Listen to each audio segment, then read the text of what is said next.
ንስሐ ገብቼ ስጋው ደሙን ባልቀበል ምን ችግር አለው?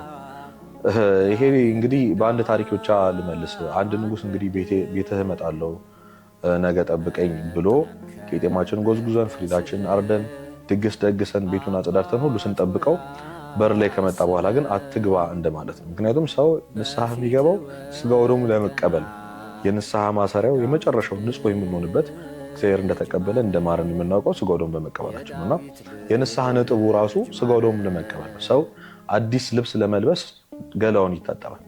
ገላውን ከታጠበን በኋላ እንግዲህ ገላችን ከታጠበን በኋላ አሮጌው ልብሳችን የቆሸሸው ልብሳችን እንደማንለብሰው ሁሉ ስጋው ደሙ የንስሐ ማሰሪያ እንደሆነ ያዘጋጀነውን ሰውነታችን ወይም ደግሞ ሰውነታችን በንስሐ ያጠብነው ቅዱስ የሆነው የክርስቶስ ስጋና ደም እንዲዋሃደን እንዲቀበለን ወይም ደግሞ በእኛ ውስጥ እንዲኖር ለማድረግ ነው ንስሐ የምንገባው እና የንስሐ ዋናው ነጥቡ ስጋው ደሙ መቀበል እንደሆነ አስበን ከንስሐ በኋላ በተቻለ መጠን በፍጥነት ስጋው ደሙ ለመቀበል መጣር ያስፈልጋል።